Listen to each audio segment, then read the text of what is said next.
First of all, what went through my mind is how stupid am I to actually volunteer for this.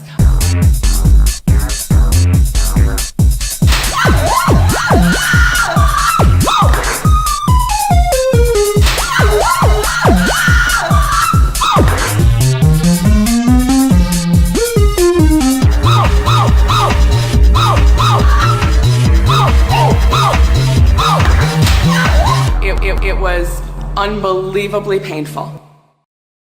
All right, just a little update. I was going to try to get up really high so you guys could see this, but yeah, just a little update. It's no longer going to be called Brookside Bay Water Park that they're building here.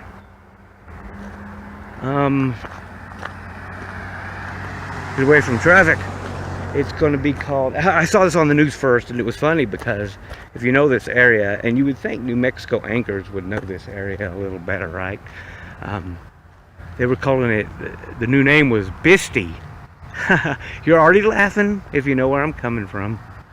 But Mayor Nate, who loves Farmington and Navajo culture and stuff, great Mayor Nate, once, because he loves the area, is going to call it Brookside Bay Water Park. Brookside Bay. I thought that was cool.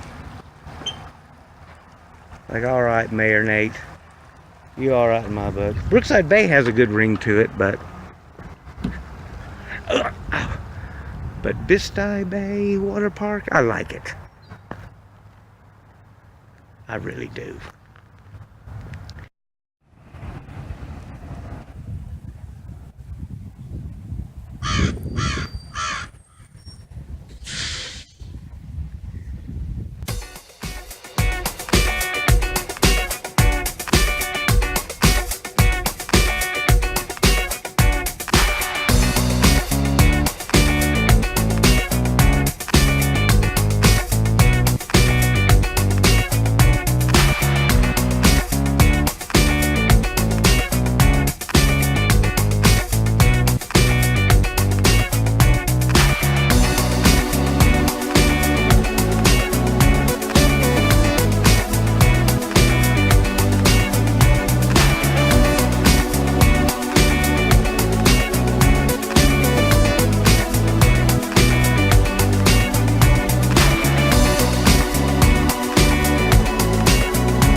I did not know this until just a wee bit ago.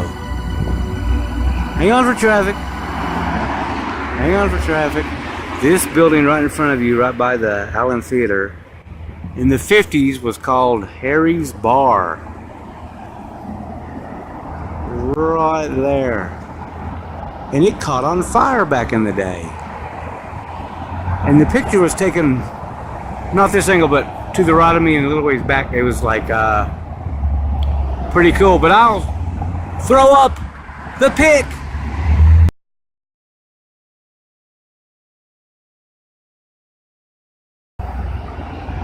Just super cool. Just super cool.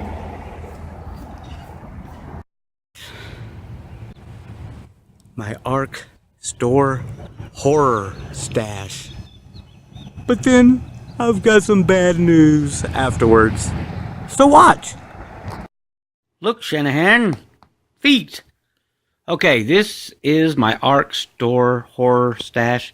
Okay, just a horror stash. First, these Night Gallery VHSs are very, very cool. They got some of the best episodes on here. Let me see here. I wanted to see something. The Caterpillar. Yeah, I love The Caterpillar. When I was a kid, that one stuck with me the most, and I was like, oh my gosh. But because it's got a twist, and it's got another twist, and I was a kid, and I didn't see it coming, so it really got to me. But these I actually got at GC Harvest when I got my shoes. So that's kind of cool. Next up, we have The Fury. The Fury. We have Kirk Douglas in here. Carrie Snodgrass. This movie is really good. It's about psychic abilities, and Kirk Douglas is having this young girl named Gillian help him track down his son, who also has these psychic abilities, and it's really good. What's the guy's name? John Williams. Oh my God, the score, the music in here is just so good, so good. It's just a great story. You'll be levitated and devastated. My tongue was sticking. I don't know what the heck that was all about. Oh, this is one classic right here. I don't know if you've ever seen Soul Survivors, The Killer Cut. It's one of those that came out at the same time as these, which everybody always digs on, doesn't like. But I kind of like them. But this one, The Killer Cut,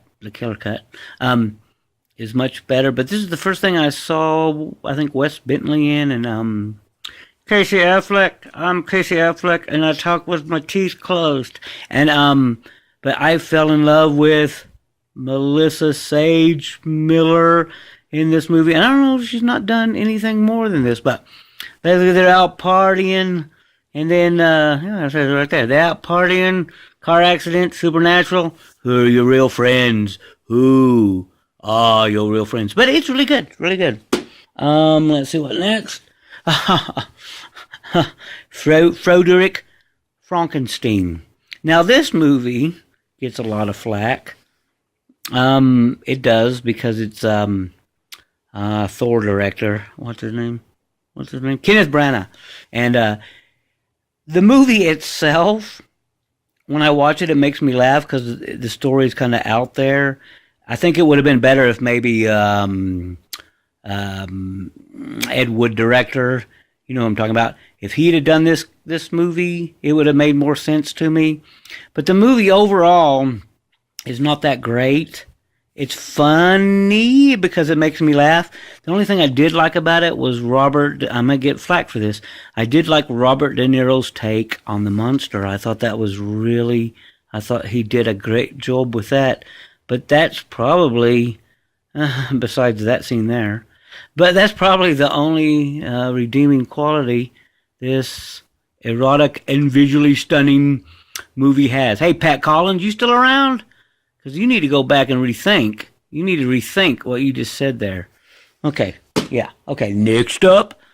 I know this is a remake, but I really enjoyed it.